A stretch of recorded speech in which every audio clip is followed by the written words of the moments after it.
lives and it's still the same. Follow me, follow me. What's going on, everybody? Welcome in. Give it a few minutes. Let everybody kind of get in here a little bit. Got a few people to be straggling in here a little bit late, so I'm going to give it a few minutes till we get people coming in here. I got a Christmas brew here that I'm going to share with everybody real quick. I'm going to actually pour some of this out real quick. Give a quick brewski review while we wait for the peeps.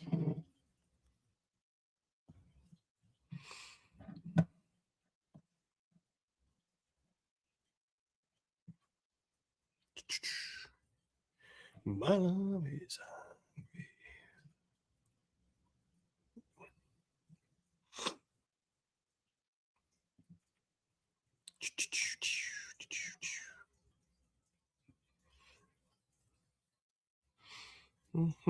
Waves move.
What's going on, Mr. Tummy? Yeah, Steelers are a coin flip team. Just got to breathe and not take it too seriously. I agree with you 100%, sir.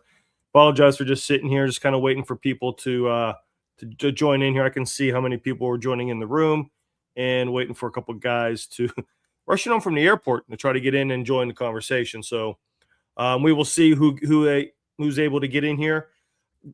I actually was toying with even doing a pod this week because of the holidays and people traveling, doing family things. And I know GB is definitely caught up with family business, so he will not join tonight. But my man Juan should be hopping on here in a little bit. He's coming home from the airport, and he's only about a 10-15 minute drive. If not, hey man, it's just going to be me today, and I would really like for this to be a super interactive discussion tonight. So we will see. We'll see who gets in here. So I got a couple topics, obviously, like every week, want to go over with everybody, and we will see. So I'm going to go ahead and hang out here for another few minutes, maybe 3-4 minutes tops, and then we'll go ahead and get started. Mr. Tummy, appreciate you hanging out with us, and we'll see who else joins in here in a few minutes.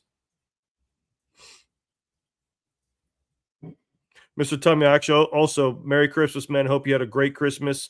Hope you and your family had a wonderful time. Got some safe New Year's plans. Hope Santa got you everything that you needed, whether that was silence or just time with the family or whatever it is, man. Merry Christmas to you and to everybody else out there who's watching.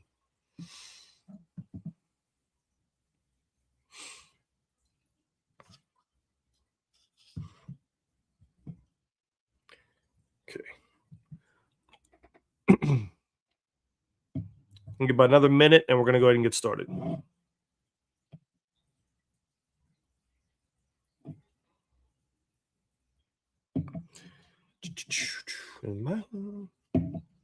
Get started because I'm actually kind of thirsty here. You know what? I'm going to go ahead and get started now because I want to, my wife and I started a new Christmas Eve tradition where we open up our house to family, to friends, mainly friends who don't have much to do on Christmas Eve. And it was actually a good time. Had probably a dozen people here in the man cave and in the house to celebrate Christmas Eve with friends who don't really have much plans or they have afternoon plans. And I had a buddy of mine drop off an interesting Christmas beer, and it is the Nut Roll Nut Roll Ale from the Oakmont Bake from Penn Brewery, courtesy of the Oakmont Bakery. So shout out to Oakmont Bakery, one hell of a bakery up near GB1 and I's old stomping grounds. Not sure about a Nut Roll Ale because if you guys see, it's actually more of a darker beer, which I am not a fan of. But hey, Penn Brewery, the locals, Oakmont Bakery call out. I had to try it, and I'm sure that's why my buddy got it for me. So I don't know how much longer these are going to be on the shelves, but maybe you could pick yourselves up some up for New Year's if interested, if you are local to the Pittsburgh area. So Penn Brewery's Nut Roll Ale. I think this is a should have looked at this before we started too, gentlemen. I apologize. Ooh, get the light here. Oh, it's a meanly 5% alcohol. So this is actually a very, very light drink. So cheers, boys. Merry Christmas. We'll let you know what we think.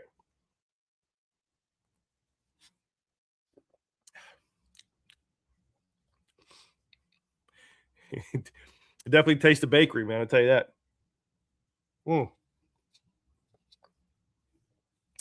Man, it's solid. It's solid. If you guys like dark beers, I think you would like this. However, it's not real high up on my scale. I would stock this in the man cave seasonally, just for a variety of such. But I'm gonna go 6-8 on this one because I'm only gonna stock it seasonally, a 6-pack here and there, but not something that I would look for. Again, I don't even know if it's available. But again, the Nut Roll Christmas Ale from Penn Brewery, local boys.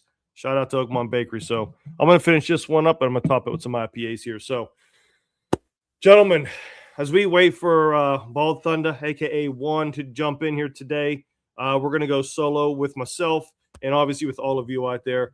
Please, let's make this one very interactive with everybody.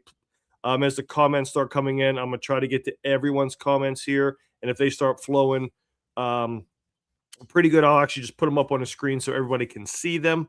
But again, Merry Christmas to everybody. Hope everyone had a great holiday. Hope you have some safe and fun New Year's plans. Not as fun as it was this weekend, man. I tell you, not a good Pittsburgh football weekend, starting with the Pitt Panthers and now the Steelers. It's just it was just bad, man. You know, GB has said he was going to die on the hill of a Super Bowl run and a playoff run. I got off the hill and then I got back on the hill, and we as Steeler fans should have known. We saw this coming. We saw this coming a mile away with the Cleveland Browns, and there was that putrid record. And Adam, good comment. I'm going to bring yours up here first when we talk about this. Putrid, where I think it's the last 5 games of teams with 6 games under 500 or more, I believe. I don't know the exact stat of it. The Steelers were like 0-4-1, even back to the 0-8 Lions, to those back-to-back 2-10 losses. Cleveland here, and I think there was another Cleveland defeat, if you will, to start this bad streak. I think it's 5 games in a row they've lost. You know, listen, Cowers lost to many losing teams. I remember the Jeff Blake to Carl Pickens Cincinnati Bengals, 3-13, 2 wins against the Steelers. Tomlin has some of his stinkers as well too, and man, but this little mini streak is not fun. It's not fun at all, especially to Cleveland. And you give Cleveland an inch, they start talking and yapping like they're some kind of dynasty or something. But no, it's not good. Defensively they played well after the first quarter. In the offense, I really don't know what the game plan was. But going into Adam's first comment here, and I want to address this because this was, Adam, I see where you're coming from, and from an optics perspective, this I understand it. Let me ask you this: do you think that? Well, let me read your comment here. Do you think the NFL has this plan? Do you think they game plan to not let Garrett get the record and it cost them, or do you think the Steelers were just playing bad on offense and lost? I think it was the latter. And I think it was more of the game plan than the talent that's on the team. I'm going to bring up something here on the I bookmarked this, right?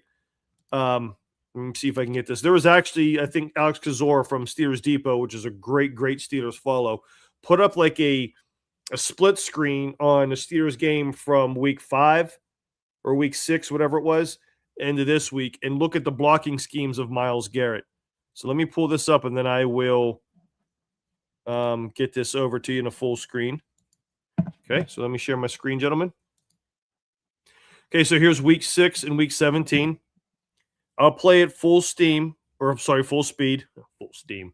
Let me go back over here. Just look at how they block. Yeah, let's let it run and see. Hopefully, it'll keep looping. But you guys can just see, watch Myles Garrett over here. The blocking schemes look very similar. So I don't think it was just to not get him the sack in terms of, you know, let's not have him break the record in places of the wins. I really think it's how they played Myles Garrett. And Myles is going to use that. The Cleveland media is going to use that. Emotional Steeler fans are going to use that. When I say emotional, listen, we're all emotional because we're so disappointed in his game. I think it's more or less about and I'll come back to some other videos here in a minute.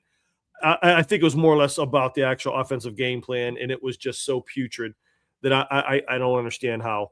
And this comes from situational play calling, and we've talked about this many times.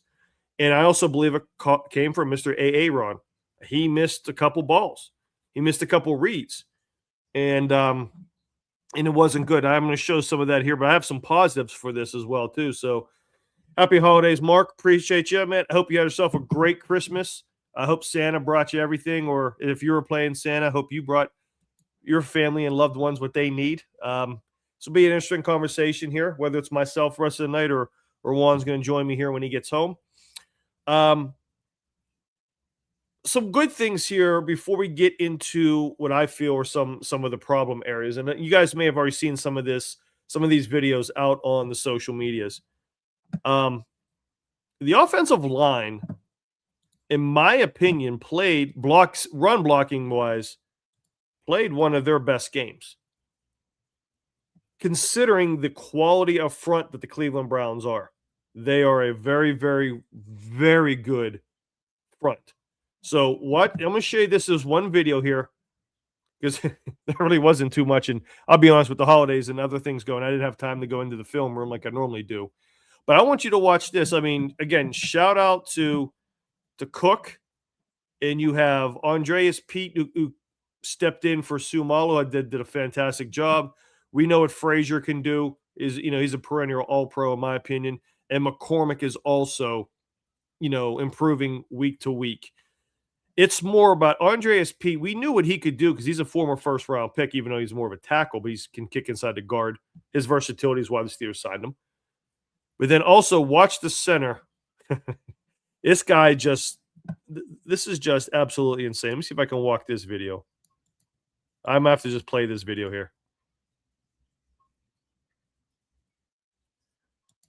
I mean, Frazier takes out 2 guys. Look at this leverage. I mean, granted, I don't know why I can't walk this video. But good on contact. And again, this is a very, very good Browns front. As you see, Frazier helps out Andreas Pete and then peels off and grabs 2 dudes. Futano comes in, does his job. McCormick does his job. So the reason I say this is a plus because they actually ran the ball fairly well. Here we go.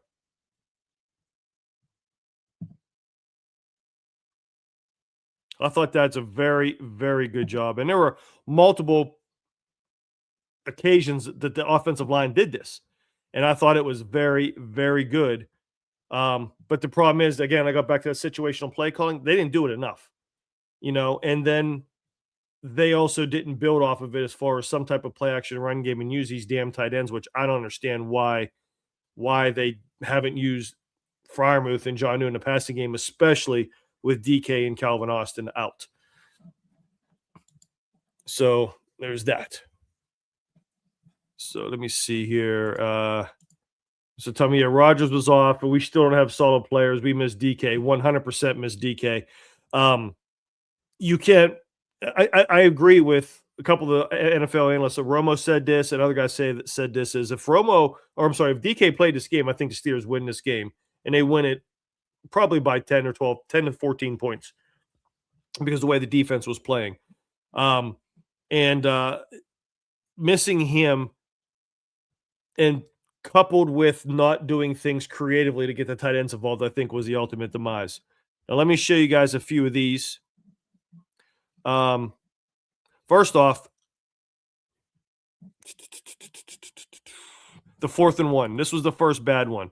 Now, I was the first one cussing at my damn TV when this play happened. This was that 4th and 1 after Sawyer's interception, where they should have at least got a field goal, would have made it 10-9, I believe.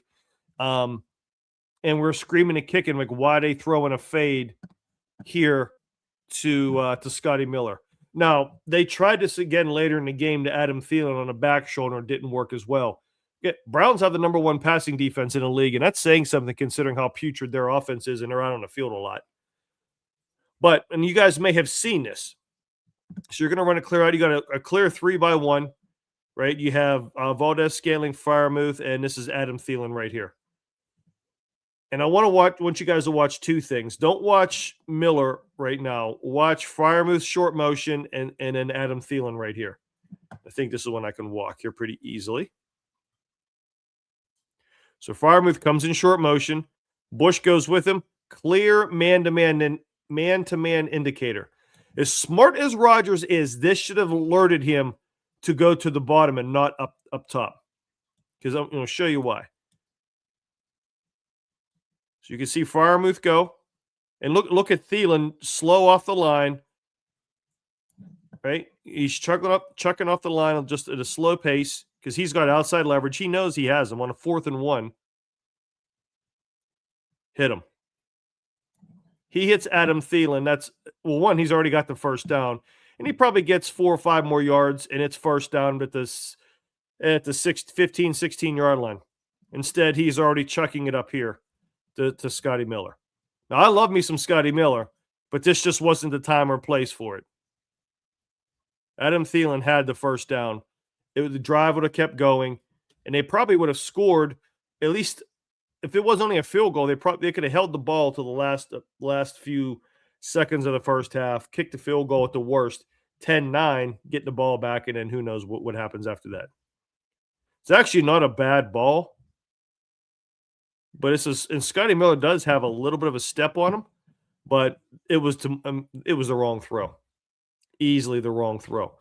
Now the second thing I want you guys to look at it, and I'm going to show you this because this really pisses me off. This is about the inconsistencies of the refs last time.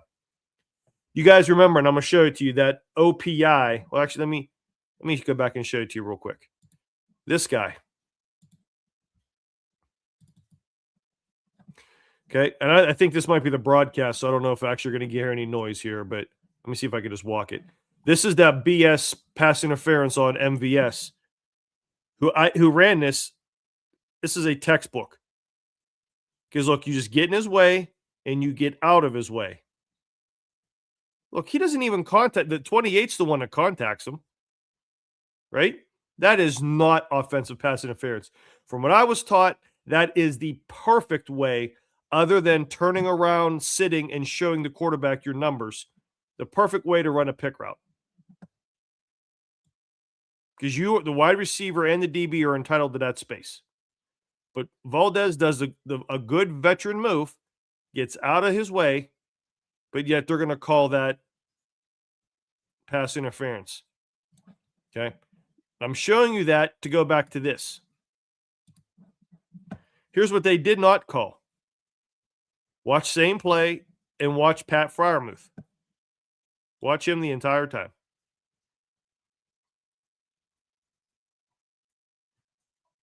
He actually makes contact. It's inconsistent. It's inconsistent with how they have rub routes and how they call offensive pass interference based off of pick plays. Let that be Joey Porter, and it's probably a holding call. Right? And then look at this one. And I'm by the way, as you guys know, I'm not a like, let's jump on the refs and blame the refs for everything, but there were some blatant issues yesterday. This is the one they called the Steelers for offsides. Watch Myles Garrett. I'll run it in regular speed. Okay. You saw Myles jump. What they called was the head move. This head move by Frazier is done by almost every center in the league in shotgun. Maybe not every snap, but a lot of it. His head goes down. He comes up. Myles jumps. And they're going to call false start on Frazier. Not a good call. Not a good call at all. A lot more happened that caused the Steelers to lose this game other than this, but not good calls. Last play I want to show you guys. I want your guys' opinion on this, and then, Adam, I'm going to get to your question about the Ravens here as well. This was the last play of the game. Not a very popular opinion was, I think Rodgers threw the ball at the right spot. I don't agree with going to that well 3 times in a row. But this particular play, I think he went to the right spot. What I want everyone's opinion on is, do you think, well, first off, again, if you watch MVS up top, watch the contact. The key thing is he never turns his head. How many times have we watched Steeler games and NFL games where the DB does not turn his head? It's face guarding, I believe is the call, or something. That's pass interference. That's pass interference. My question to everybody is this. Not is that pass interference. Does Gainwell score? Honestly. Do you guys think if Rodgers turns around and darts at a ball where he catches it right about here, does Gainwell split these two guys and score? I would like to think yes, but it's very questionable. What says everybody in the chat? Do you think he scores?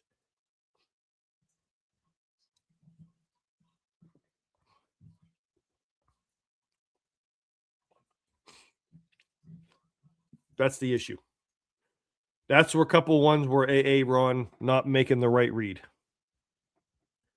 He was wide open.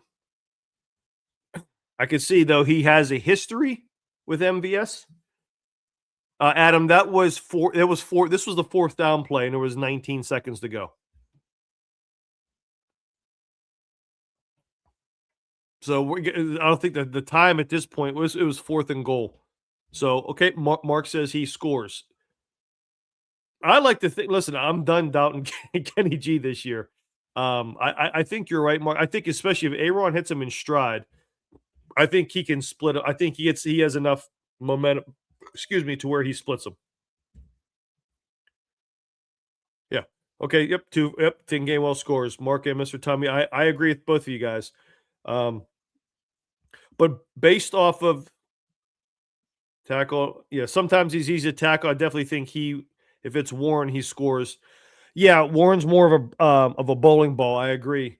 Gainwell's got more of that little that get up, if you will, the burst of speed. But yeah, and by the way, Adam, I think that's actually things is I don't understand why you don't have Warren in these games sometimes with both him and Gainwell. When you're missing your top 2 receivers, you got to get all the playmakers you need on the field at the same time to give some options. Where's this creativity at that Arthur Smith has? That I don't think Arthur Smith is the best OC in the NFL by any stretch, but I also don't think he's the worst. I don't understand where some of the situational play calling is an issue. Well, again, I found myself correcting myself on that 4th and 1, but this one, Ron, I think, is missing a little bit on that. So, Mr. Tommy, let me see. What was your question here, sir? me bring you up. The larger issue, 5 punts and 3 turnovers on downs, which led to 24 and 64 points on the field. Yep. 24 to 64 points. It's offensive explosion. I agree. Mr. Tummy and everybody, you know which one that really got me pissed? If you guys remember, and I actually put it on the Twitters, I think there was about 7 minutes to go. That they got the ball, and I put it on the Twitters. I said, "Hey, this is why we got Aaron Rodgers. It's now or never right now." I think there was like 7:15, 7:16 left. First play, they ran the ball with Warren for 7 yards. Good play. Second play, they ran it -1 yard loss. So it's 3rd and 4. Third play, they run that stupid little pitch to Gainwell. They didn't even try to throw the football. Like, first play, good. Build off of that. I could even see 50-50 trying to run it again, but whenever you go and you lose a yard, you don't try to run it again. It drove me insane. And then also, the one time that this offense looked good was at the beginning, end of the first half, whenever they ran a no huddle. Why don't you just let run the no huddle here and there? To catch the guys off guard, especially with 49 was out there limping. I don't get it. I think we'll see both running backs a lot this week. I hope you're right, Mark. I think they got to do what they can because DK torched Baltimore last game. And if you remember, Calvin Austin had that nice deep ball in, I believe, the fourth quarter as well on a 3rd down. It's a lot of plays left on the field, and Mount Washington's probably not going to be there with his arm. So I do think you got to get more playmakers on the field, and I do think it's both of our running backs. So, yeah, they should have been on the field, especially on crucial downs. I agree 100%, Adam. You are 100% correct, my man. It's you got to get creative with your personnel packages, and you've got I still believe it's 2 of the top 12 receiving tight ends in the NFL in Jonnu Smith and Freiermuth. And then you have 2 really good running backs in Gainwell and Warren who can both run. They're also good out of the backfield, especially Gainwell. Adam Thielen can work the middle. MVS, I think they're forcing too much to him. I was excited for him to come in, but he's never going to be the guy that's going to take over a game, if you will. I still love me some Scotty Smith. And Mr. Tom, I think you're right. And this is here. I don't get separation. This is why they went out and got Thielen and MVS, because receivers weren't getting separation on their own. Maybe Scotty Miller might be the only one that could, because he can run those crafty veteran routes. And I also think, as fast as Roman Wilson is, I don't know if he got separation, but he's not mature enough up here for the NFL route tree, meaning if you remember back in the San Diego, the LA Chargers game, he tends to drift on his routes that gives the DB a better angle to break up on the ball. He runs routes at the wrong depths. This went back to actually the camp. So there's a reason that Roman Wilson's not on the field. I think it's a trust issue, and I think it's him just not grasping the offense. That's what I would guess. Obviously, I'm not a practice, none of us are, but that's what I would guess that's his issue. But we'll see. But, yeah, they got to do better, and I'm hoping – listen, it's do or die, right? This is the play-in game, if you will, and they got to do something, because if not, it's obviously do or die. And I think, the defense is going to have to really buckle up against Mr. Henry. The same thing that bounced them out of last year's playoffs has a unfortunate realization it could bounce them up from the playoffs again. And with the Ravens running game. And I don't think Ravens can run the ball on the Steelers like they did the Packers, especially with Harmon in there. But we'll see. Let's see, Mr. Tummy here. Yeah, so if the Ravens play man-to-man defense and have the corners and safeties, they can play man on defense. So, yep, 100% agree. 100% agree, and that's why you have to get creative.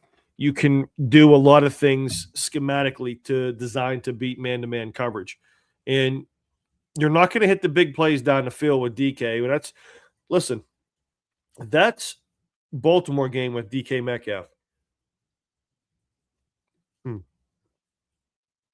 You know, when I'm here by myself, I talk too much. I get real thirsty. That game against the Ravens with DK Metcalf, where they finally opened it up. That allowed that Miami game, that allowed that Detroit game to open things up. And that's why you saw Thielen and others get open, because they had to start respecting those down the field throws to DK Metcalf. You take that away, what Mr. Tummy was saying, and you just man up on the Steelers wide receivers, which is what I would do as a D coordinator. If I was a D coordinator, I would press the hell out of these receivers until they've proven that they can beat me over the top. I would. Exactly. They're going to load the box and make Aaron throw the ball, the 100%. Because they also know that the Steelers are very stubborn in their ways, and they're still going to try to, to run the ball. Now, on the flip side, you stack a box and Warren hits a crease, it's goodbye, just like it was against Detroit. So that I don't know if I would count on that against Baltimore, because their defense at times has been obviously spotty, but still a very, very good defense. So I think that's one way that the Steelers correct themselves and get a W and get to the Ravens. Now, I don't have confidence that they're going to do it, but all they got to do is do it, right? All they got to do is do it, because they get into the playoffs and DK comes back. Calvin may come back. I don't think TJ's coming back, but I don't think that's the end of the world right now. And again, his health is far more important than a damn football game. But if you can get into the playoffs, and if you play, like, say, Buffalo, which it probably looks like it's going to be Buffalo, I think they could match up with them okay the second round with Harmon back, and then control that running game a little bit more with Buffalo. Just get in. On defensively, keep pressure, and if it's Hundley, I think that's probably better for Baltimore, honestly. He's going to dink and dunk them with the tight ends.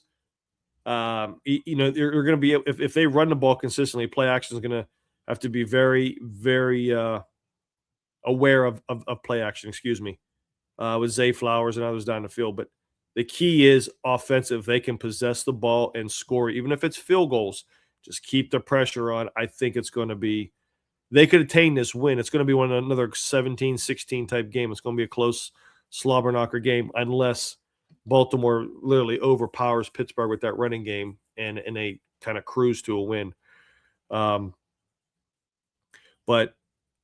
this is it, man. I mean, I think this is Rodgers' last, it's just his last game, possibly. It could be a last game for a lot of the current Steelers, especially the older ones. You got to empty the tank. And you're against a foe that's very, very familiar with you.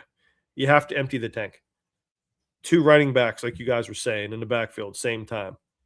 Run the no huddle. Put in some packages, some formations, some things. Get these receivers off the line of scrimmage to be able to beat man-to-man, like we showed you on that 4th and 1. You're not going to hit many home runs because you don't have your home run hitter there. But you're going to have to do some things schematically to take advantage of Baltimore. Because I'm going to tell you something, Baltimore's going to be very aggressive too, because they're going to want to come after Pittsburgh. And if you can get them on a seam or just type of a slant, a 4 or 5 yard pass can go for 15, 20, and you never know. You hit a couple of those, it backs them off, and then it opens back up for the running game. The running game keeps coming, then it opens up the passing game a little bit more. Again, no deep shots, but you can control this because Baltimore doesn't necessarily have an outstanding defense, but they sure as hell got a defense that can shut the Steelers down. If it could shut them down, don't know if they could, but man, if the Steelers go back-to-back weeks with not scoring a touchdown, those fire Tomlin chants are going to return. And I would not blame them.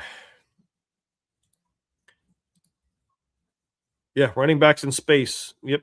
Yeah, you're great. You're right. They're not necessarily the backs. This isn't the old Ravens defense, right? John in the backfield with or without running backs. You know what, Mr. Tummy would even be funny was like you come out with that, and then you come out with the running backs out in the slots and putting Jonnu in the in the backfield. Again, these are just little things that you just make the Ravens just think about it, or they're doing something and they have a defense based on the packages, and you got guys coming out in different positions. Then they got just a half a second or 2 seconds of just making a call here and there, and you snap the ball, you might catch them in a confusion. And I believe that's the creativity that you need. And I was surprised that wasn't the creativity they pulled out against Cleveland, because say what you want about the Browns, and they are the Browns, they're shit stains, but their defense is balling. I'm gonna say if we can just trade for Jim Schwartz for next year, that'd be great.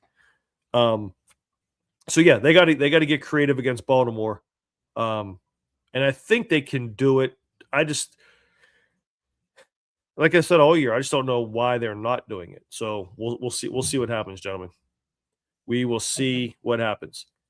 Any other last thoughts here? I'll give everybody here a couple seconds on the Browns game, or I'm not the Browns game, but on the Ravens game or the Browns game.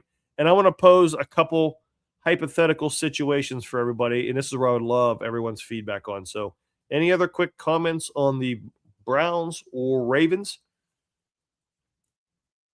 Shit, Browns or the Browns, actually.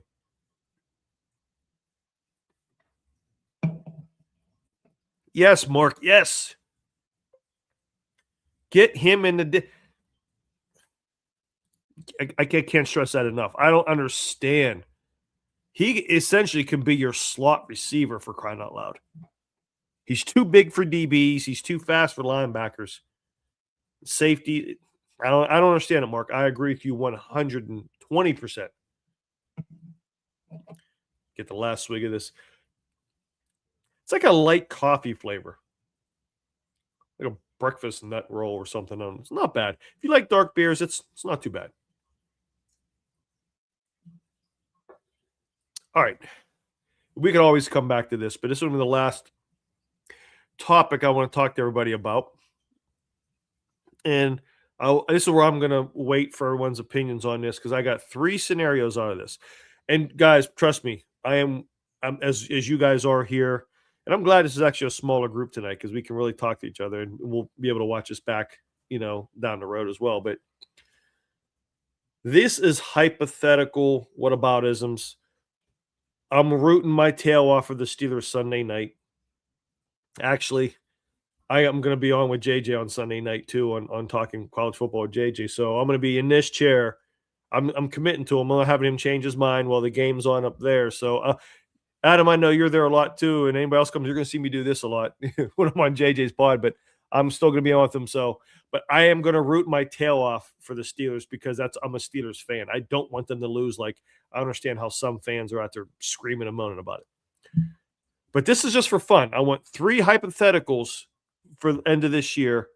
And please give me your thoughts. Let me pull up these banners here. I'm going to put them up on the screen so nobody misinterprets. There it is. I think these are going to stay up for about 20 seconds, and I can put them back up. But, gentlemen, what would you think about this?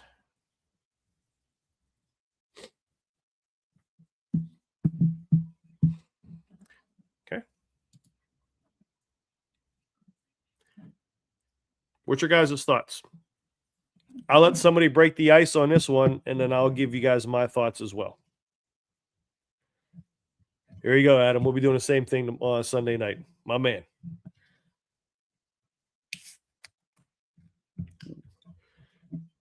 Listen, I'm actually saving the Graffiti Highway nice IPA for this one. It's going to be a good combo.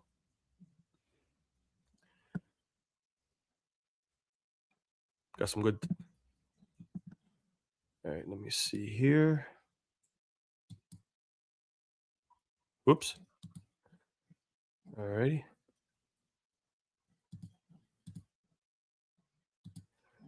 All righty. Let's see. Here we go. Comments already. Wait, where my banners go? I had to get them off here. There it goes. All right. First one up, Adam here. Adam's the fastest typer here. Both coordinators have to go. Tomlin have less of a say. Okay.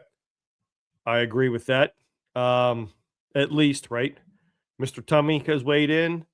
No fallout. The owners share broadcast revenue equality, so there's no incentive to get better. Rooney won't do anything. That is an unfortunate, real possibility. Let me comment on these. I'll wait for Mark and anybody else that's in here. First off, to go with Mr. Tummy. That's the one. If they lose, that's the one thing I don't want to happen. There's an interesting thing here that Tomlin has an extension, or I'm sorry, or almost like a fifth year option, like kind of like an option year for 2028. He only has 2 years left on his deal, and I think March there was a deadline in early March that the Roonies would have to extend him. Um, that'll tell us a lot.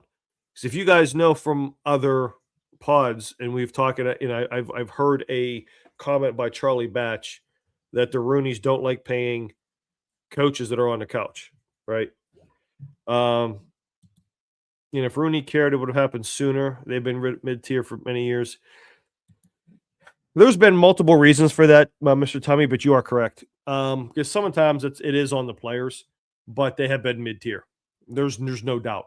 I mean, Mr. Tummy, I think you said. I mean, I'm 49 years old. I think you said we're similar in age. Can't remember if you're a little bit younger, a little bit older. I can't remember. But what I'm getting at, Adam, you may even mention too. I know you're a little bit younger than anybody else is.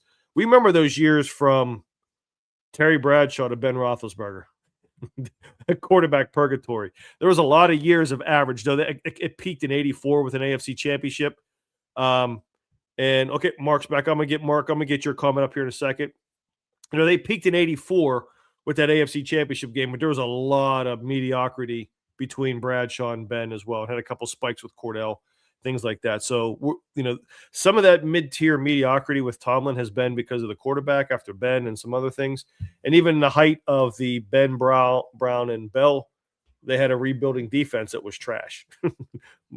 Antoine Blake at corner and Mike Mitchell and all that's fun stuff. But to build off of that, the no fallout, but Adam saying that both coordinators have to go. Now, Terrell Austin's his last year of his deal, so I think he is gone. Let me see here. Let's see. Steelers keep Tomlin and risk fire Tomlin chance in the draft. That's my thing right here, Mark. No, that's what I'm afraid of. For two things. My personal opinion is I think Tomlin, if they lose this game, you're right, Mark. Mark Malone got hot in the '84 playoffs. Yes, the Steelers actually end up losing to Marino in his second year. And oh, Jesus, hold on, guys. There it goes. I don't know why my camera keeps doing that, so you get to see my whole setup there. You're right. They lost to Marino in the '84 championship, and it was bad. What was I going with this? Oh, you guys with the draft coming up, I think that's why I think there could be a move made off of Tomlin if it were to go south Sunday night. Here's why.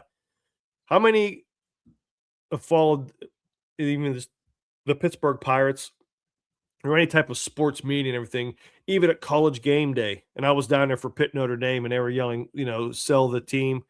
You heard sell the team in Penguins games. You heard sell the team even in some early Steeler games, in the preseason games. You heard sell the team on all kind of stuff. That's just not publicity that the Roonies, I don't think, want. You don't think they're going to sit there and say fire Tomlin in the middle of the draft being held in this city? I would like to think that the Roonies are a smarter family than that. They should know that that is coming. So if the Steelers lose Sunday, that's 2 years in a row of collapses, especially this year when you got no Patrick Mahomes in the playoffs. If you beat the Ravens, you would have no Lamar Jackson in the playoffs. All you got, and you got Drake May, who's really good, but he's a young kid. You don't know what he's going to do in the playoffs. You got Trevor Lawrence in the playoffs. Yeah, Josh Allen's there. So I think this is a big year for Buffalo, too. Yeah, Bo Nix. You got a lot of beatable teams, excuse me, in the playoffs.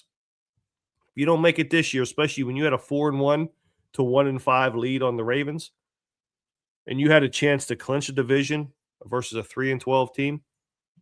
I was talking to a couple of other buddies. They say it's one of the worst losses in Steelers history. I wouldn't go that far, but it's pretty bad. I think if they move on from Tomlin, let me see, Mr. Tommy, let me see your comment, and I'm going to see why I think they will. If they move on from Tomlin, it sends a signal to the fans they made the decision.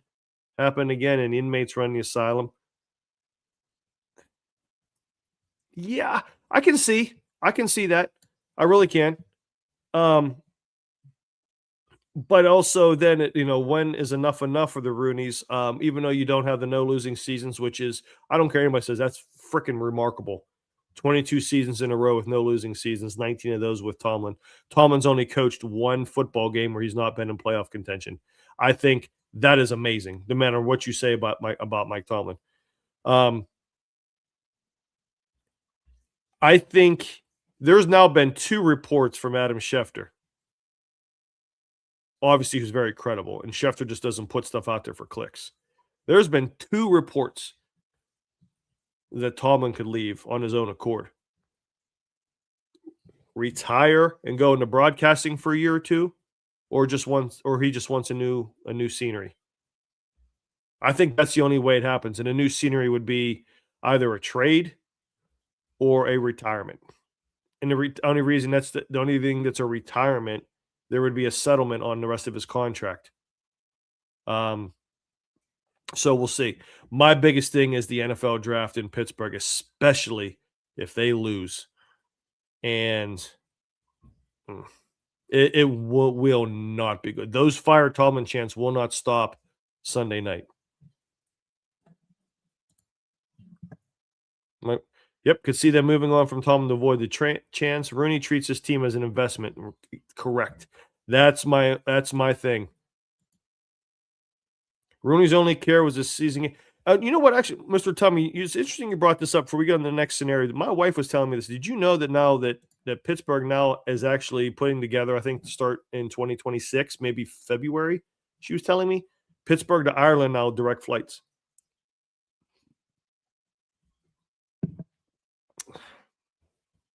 So they're probably looking to build this Pittsburgh to Ireland relationship. So she's like, it's only 4 hours. We can go to Ireland. No, maybe once. What the hell I want to go over there for? I have no go over there. Take a girl trip over there. Vamos. Yep, I agree. Fire Tomlin chance will be at Pens games, Pirates games, the draft. That's why I do think if they lose, they are going to move on from Tomlin. It's going to be Tomlin on his own accord, which is a result from a backdoor conversation, in my opinion. And then he's gone. He would be gone. Scenario number 2, slightly different. So if they win, but they lose the first playoff game, is it the same? Is it the same scenario we've just spoken about losing to Baltimore?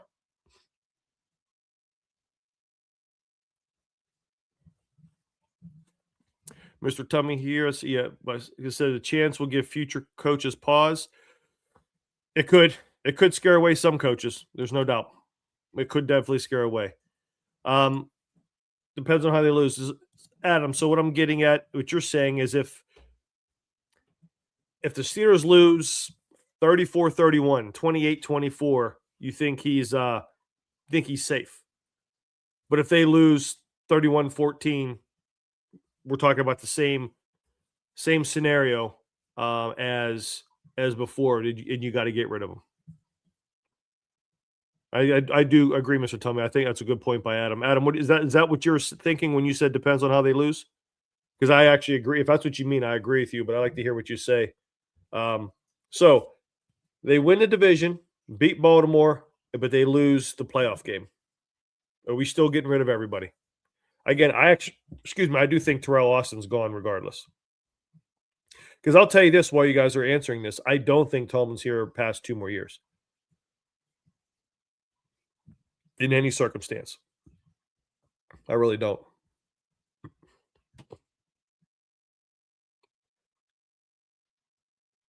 So if they win the playoff game, I'm sorry, win on Sunday, lose the playoff game. I agree with Adam. I do think so. If it's close, okay, here we go, Adam. Let's see what you say. If it's close, I still think both coordinators go. I think Aaron will come back. That's interesting. That's going to be one of the big off-season topics we want to hit, and we kind of hit on it before a couple of weeks ago. Somebody asked, would you take Aaron Rodgers back? And it's possible, very possible, but we will see. We would see. I just don't think he's coming back. But okay, yeah. All right, so last one and the third one, because both of those were kind of similar, whether it was lose Sunday night or lose wild card week. So coordinators go, Tomlin stays if they win a playoff game. Or I'm sorry, if they win and lose the playoff game. Yeah, I mean, again, especially if the offense continues to sputter, um, because you also got to think too with the offensive coordinator.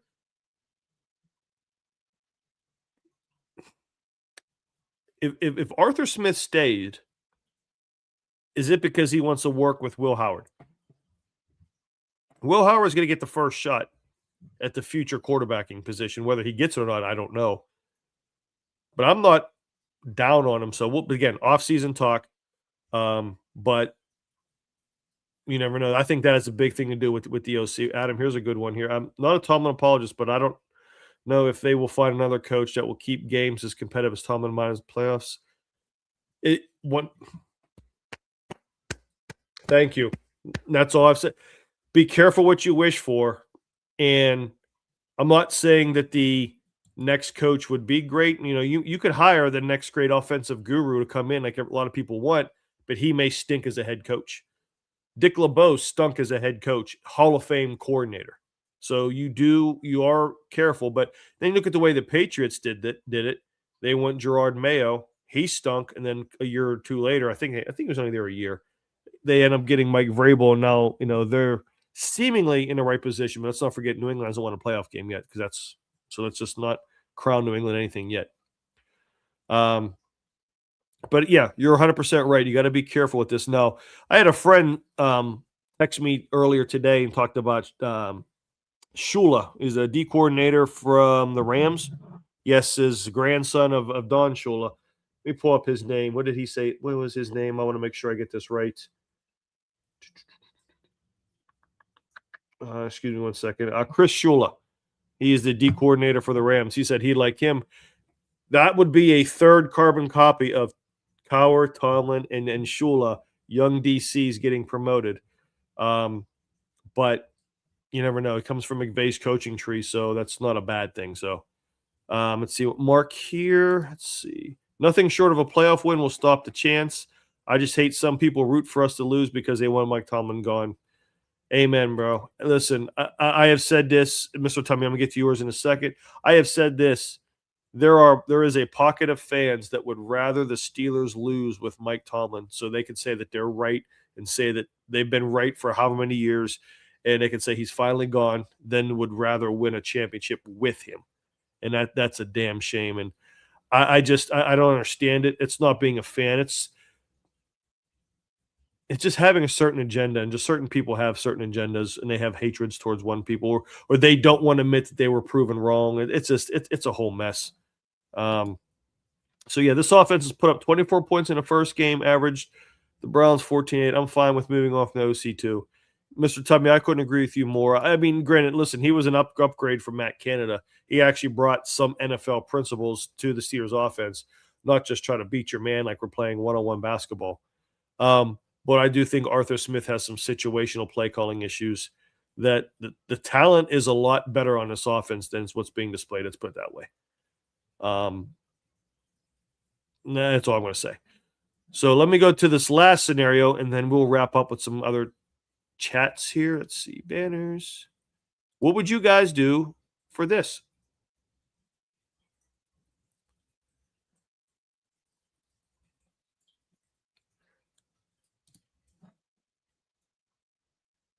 So what if they turn this some bitch around and actually get in the play and actually win a game or two in the playoffs?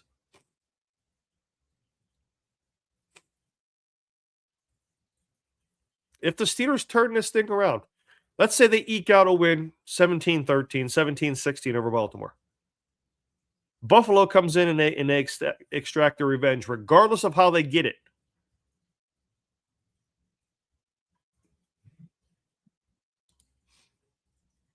Yeah. Run it back.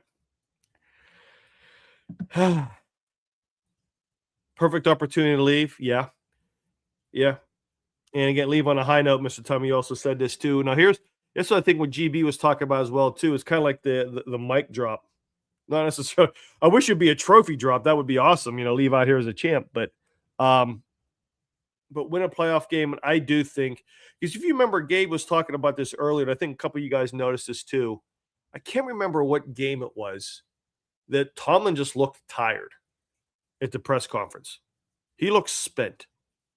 And I'm wondering if listen, 19 years is a long effing time, guys. We all know this. To do a job this high pressure, 19 years. This isn't like the Chuck Noll years when the players don't leave either. This dude's coaching a brand new team every year, and he is doing this. Most of those years, yeah, he had a top 5 or 6 QB in the NFL. That's great. Look at Andy Reid now whenever there's no Mahomes. Right? Belichick with no Brady. I agree. I would see them running it back. I still think Austin's gone because I like what Adam was saying here too, and I would go pick him up at the airport. I'd buy him a pack of pens to sign the contract. I'd buy him his first Steeler gear at the pro shop if Raheem Morris was our DC. That would be phenomenal, Adam. Phenomenal. And I know Raheem Morris and Coach T are pretty tight. So you guys are thinking playoff win, if it's just 1, hell, even 2, we run it back. Now, do you think that they would pick up his option still? Or because, again, I believe 2 more years. And he's done. It's going to be very interesting.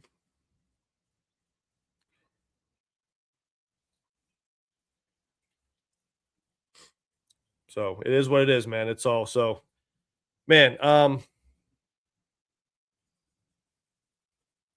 Post some score predictions.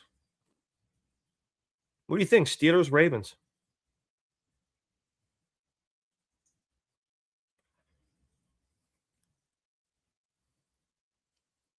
What do you guys think? They going to do it? We talked a lot about what they should do.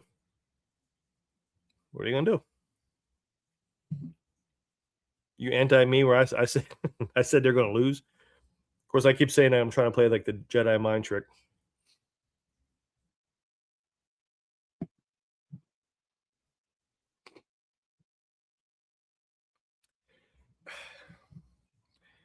Hey, Steven, you know how to get a hold of JJ on Twitter or anything else like that, man. We ain't doing that here.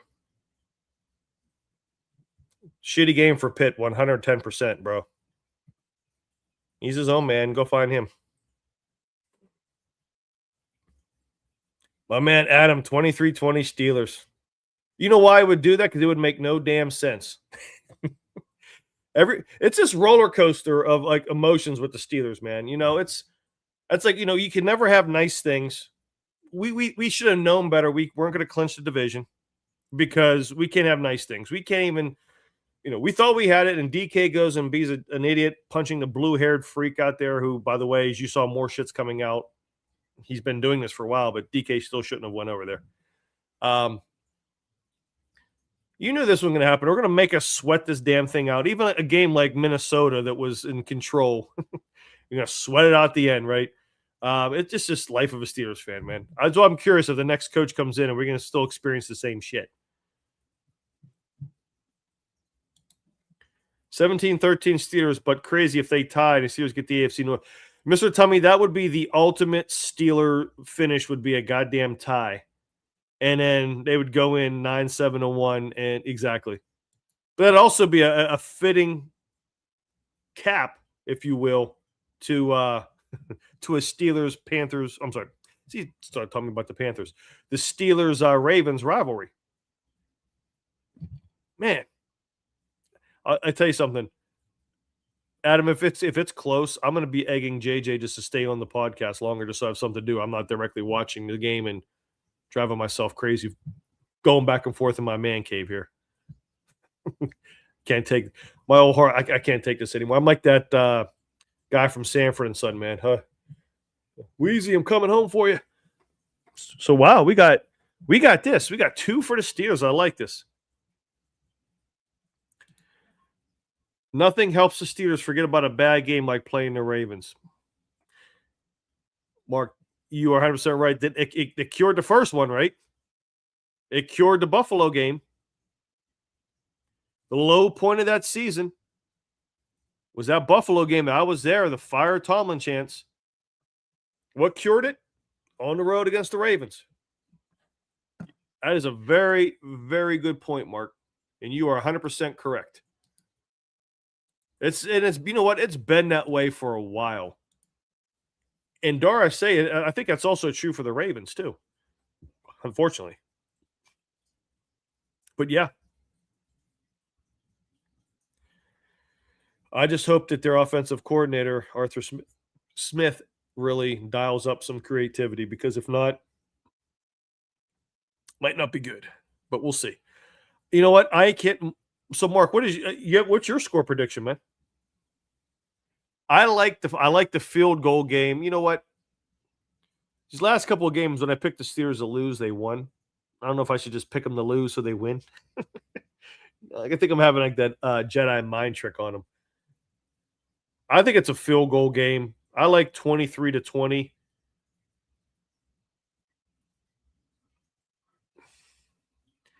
Damn it. Adam, I like your score, man. I'm trying to know if I need to play that damn Jedi mind trick or not.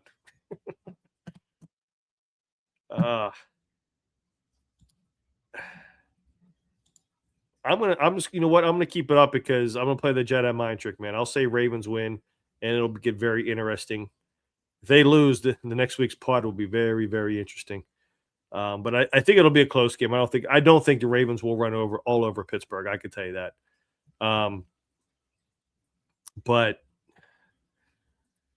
yeah. Let me see, Adam, what else you say here? This is the game you put all the effort in the season. You drafted Harmon, Black, Sawyer, stuff through it. 100%. You're all young guys, man. But listen, you're right. The reason Harmon is on this roster and they didn't draft a wide receiver in the first round last year is because of what happened to the Baltimore Ravens in the playoff game against the Baltimore Ravens in the playoff game. But yeah, it's why you go and get those guys, you know, and they did really well. Remember, the only running game is, you know what, I'm going to tell you this.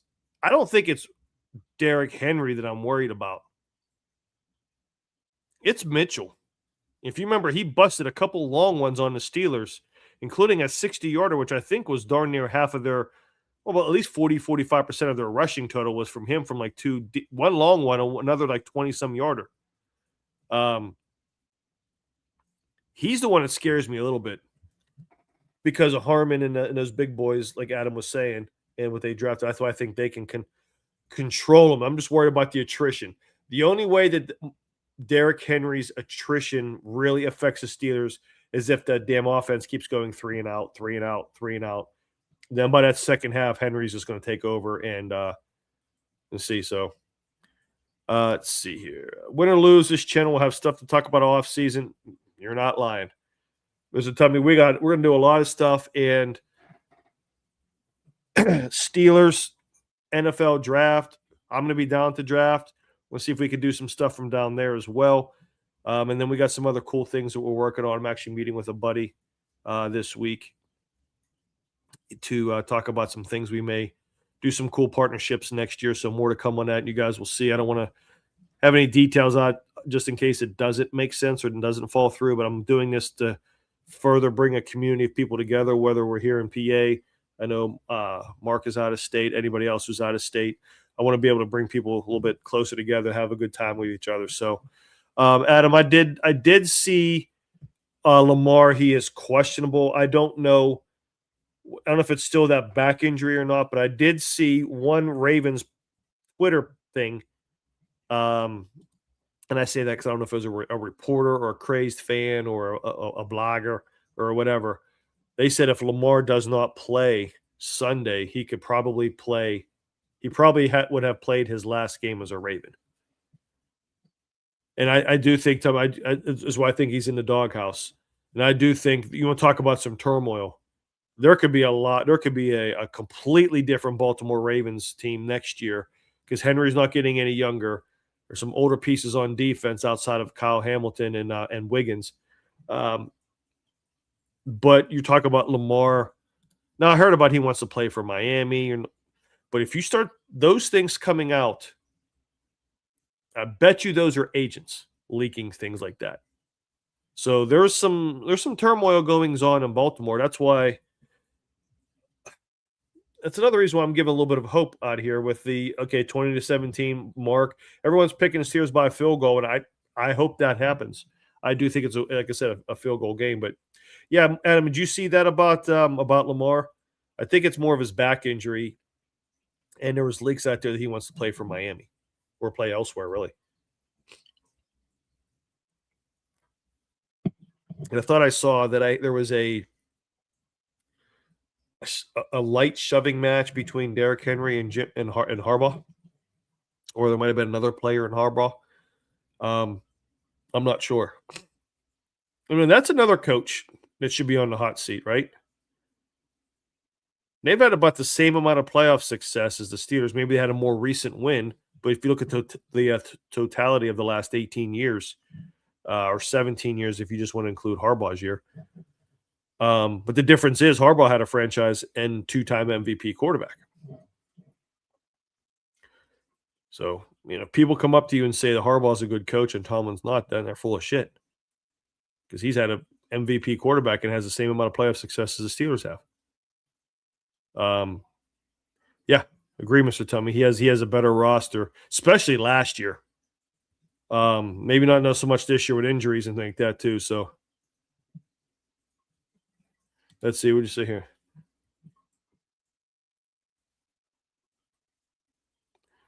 Isn't that something? Well, the Browns usually get one like every 3 years anyway, right? And the Bengals are the same way, though Zach Taylor had a little bit of success. But you are right, Mark. It is kind of crazy. It's the AFC North is a special place, isn't it? It's the tough, hard-nosed, it's like the old school 70s and 80s football. It's what they all want to run. Maybe it just looks a little bit different. Maybe outside the bend, throw it around years, right? Yeah, I'm exactly, Mr. Tummy. Fans won Super Bowls the next day like Amazon. You're 100% right. And that's the one thing you know what? Listen, I am coming around more so than ever and moving on from Mike Tomlin. But I will tell you, my respect for that man has not dropped one bit. Not one bit. Every run comes to an end, right? But I hate the argument, just like as people hate the argument, fire Tomlin, well, who are you going to get? Well, we can get anybody. Don't ask me that question. Well, I'm going to ask you that question. Fans say, well, it's all about winning championships. So they want Super Bowls, like Mr. Tummy was saying. Okay. Who's better at winning Super Bowls than the Pittsburgh Steelers? Only one team tied them. Well, you haven't won one forever. Well, so if it's so easy, what's taking everybody so long to catch up?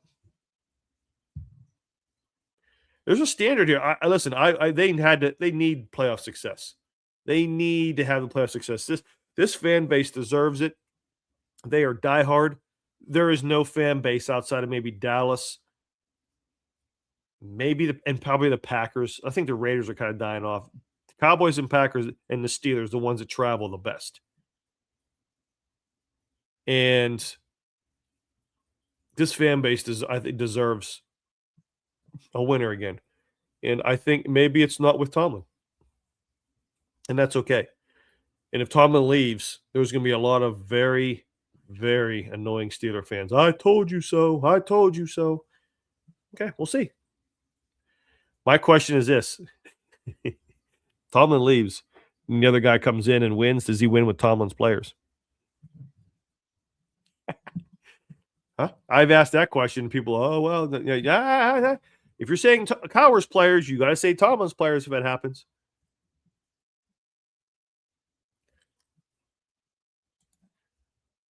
Tomlin cannot stop the McVay or Shanahan offense. Why would you want to get one of those trees? I don't know. I think that listen, I think that McVay is just one of those. That's the hot name.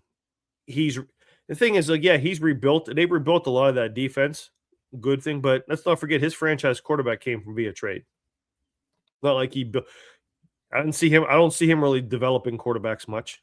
He got him trade. Um, so I don't know. McVay's just and Shanahan. Those are two hot seats. I'm sorry, the hot coaching trees because they've had a lot of success. Um, so we'll see. We'll see. Great one, Mr. Tummy. I'm going to leave you guys with this one. Let's talk about this. Is Omar on the hot seat?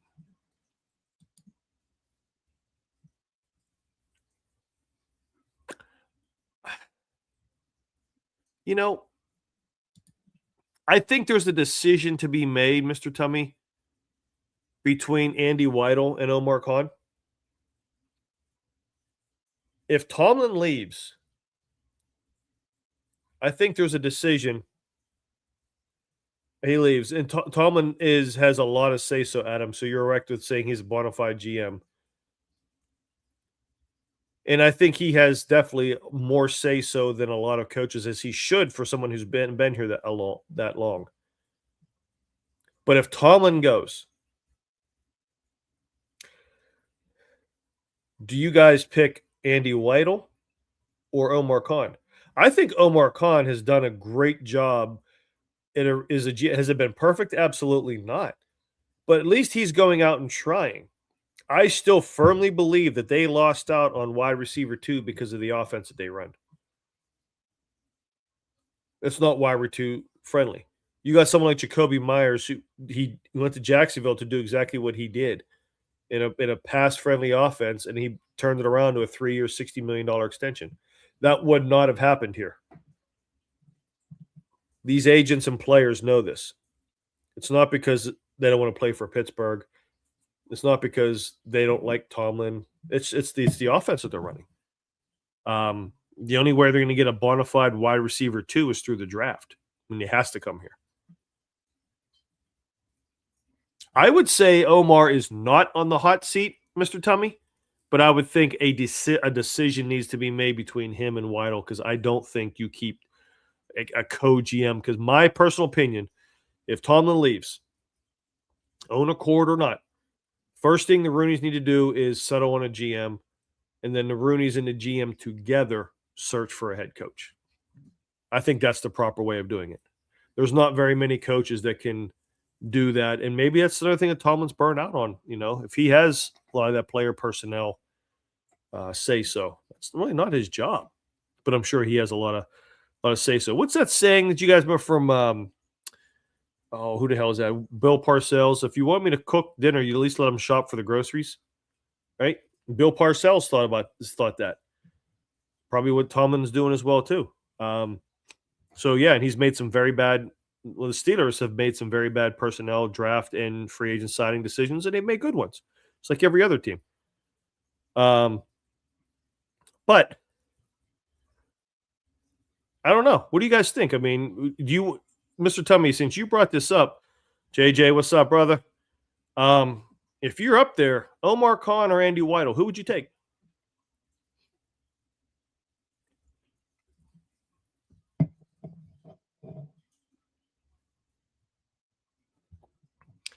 Ooh, this graffiti highway's strong.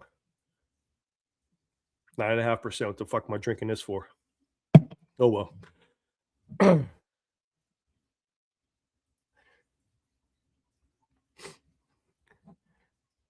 Yeah, JJ, like and subscribe here and at JJ stuff. JJ, we got a small crowd tonight, which is great, man. We got some great conversation with a handful of people, and I love it. This is fantastic. Mr. Tummy, for me, it's less about who it should be won, not shared. Yeah, I agree. I don't know. I think they brought Andy Weidel in almost, I think, to maybe push Omar a little bit because Omar maybe wasn't much of a seasoned GM, other than he's been behind the scenes for 20 years. But Andy Weidel obviously built Philadelphia up into their championship team. So I do like Weidel, and you can say he's built through the trenches, and I think he's done a good job so far with the offensive line. Yeah, JJ, I agree. He's the man, big part of Philly's success. And we showed the clip earlier, right? The offensive line against Cleveland actually played pretty well in the running game. They stunk in pass protection, but I think that's more of Cleveland's front. I like Frazier. You drafted an All-Pro. Fuatano, you drafted a future All-Pro. McCormick, you drafted a solid, maybe occasional Pro Bowl, but maybe not. But you drafted a 10 to 12-year starter, in my opinion, in McCormick. Broderick Jones was getting better, even though he has a long way to go. But let's see what's happened to this man's neck and back, because that could be. I mean, he's not going to get his fifth-year option picked up, but he was coming along. He had that really good game against Myles Garrett and others. He was coming along. Still had his issues, but he was coming along. They're starting to build up a really good, solid offensive line foundation. They have the defensive line of the future, whether it pans out. And Derek Harmon, Y.A. Black, Keanu Benton, and then you could fill in a couple others here and there. You got 4 outstanding edge rushers in wide, obviously. Then you got Highsmith, Herbig, and now you got Jack Sawyer's playing well. So they're putting the fronts together pretty nicely. I like Patrick Wilson is a linebacker. I don't think he's an every down starter, but he is a situational linebacker in today's NFL who's got to be able to cover. And Joey Porter's playing a lot better. Let's see. They've hit on a couple good free agent signings and Deshaun Elliott before he got hurt, going out and getting Kyle Duggar, although I don't know what the hell he was doing, just ignoring that deep ball for the Cleveland touchdown. But for the most part, Kyle Duggar has been a really, really good fit. So they're putting some pieces together, and I think they're doing a good job. Yeah. I would definitely lean towards Weidl probably because he's done it before. But I would not be upset if Omar Khan is chosen as the sole GM, but Weidl has done it before.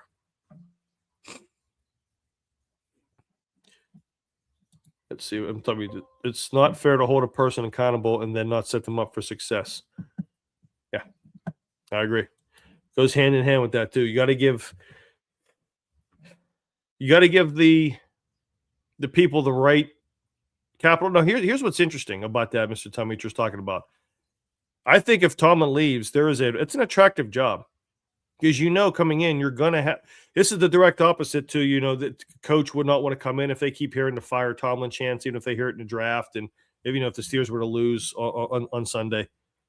You have a franchise, you're going to have time to do your thing. They don't fire coaches. You have 12 draft picks. The draft is in your city. There's a really good amount of cap room next year that could even get bigger. And there's a decision to be made. I looked this up. Do you know if releasing Jalen Ramsey, which I would not do, saves $20 million with no dead cap next year?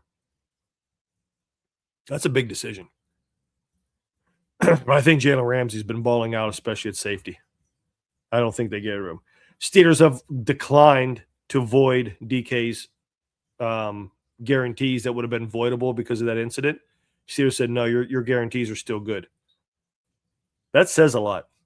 That's where the Rooneys, I do think, get it right. Sometimes doing the business that way has been the wrong thing. But that says a lot to DK. That says a lot to other players. Plus, I think that's their strategy of not actually putting the signing bonuses actually on paper, but they put it in their handshake, which is kind of like the gentleman's handshake. And I think that's why they do get some things done. So I do think whatever coach comes in, and I think the GM needs to be decided first. Whatever coach comes in, I believe it's an attractive job. It's in an AFC North. Especially if Baltimore implodes, like they very well may with Lamar Jackson and Jim Harbaugh or John Harbaugh or whoever one it is. Could be a very, very attractive job, regardless of the chance. But there will be chance that would probably steer a couple coaches away. I definitely don't do that. I agree with stuff. If they're moving on for Tomlin, it'll happen quick. I agree. I'm going to tell you this: if it gets ugly Sunday night, or if they lose, I could see it happening quick because you want to get ahead of this with the draft, and you want to get ahead of this. So I would agree. I would definitely agree. It'll be an interesting time. Interesting time. I was upset too because one thing, last thing before we get out of here, one thing I actually wanted to see, and GB and I were talking about this a few times. I wanted to see him break the record, Chuck Noll's record, at this last game of the year with the Baltimore Ravens. For him to win and get win number 194 in the regular season to make him the all-time winningest Steeler coach. That would have been a very interesting crowd reaction when they would have if they would have put that graphic up. I probably would have went to the game regardless if that could have happened. But obviously you can't now. So that would have been really, really interesting. So damn it, Steelers. You're doing this to us again. We can't ever have anything nice, even on the holiday weekend. So it's the life of a Steeler fan. You know what I'm saying? It is what it is. But I appreciate you guys. Listen, this small group of people tonight, man, was awesome. I love the interaction with everybody. Let's see, Mr. Tom, would you say would love to have been another way to put a bow on Tomlin with the Steelers? So what? I agree, man. I agree. I mean, the perfect bow would have been these last two games. This game here meaning nothing. Yeah. You know what, Mark? I agree. Especially this year. Because there's a lot of those players. If you remember, Deshaun Elliott, Jalen Ramsey, Patrick Queen, a couple others, Aaron Rodgers, they came here because of Mike Tomlin. They know what type of coach he is. He's obviously not a perfect coach, but they know what type of coach he is. So we'll see. It'll attract maybe a different types of players.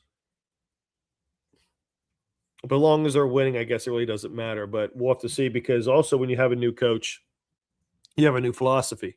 When you have a new philosophy, you need different players or new players. So you're probably going to have a rebuilding year. And I've said this for a long time. These fans can't handle 9-8. Can they handle 4-13? If that happens. I know they can. I know they can. They say they can because they think higher draft picks mean better players, and it sure as hell doesn't. We all know that. Ask Jacksonville for the most part. Ask the Giants after their Super Bowl run. Ask Cleveland. Ask Cincinnati outside of Joe Burrow. Right? It doesn't automatically breed success. Ask the Raiders.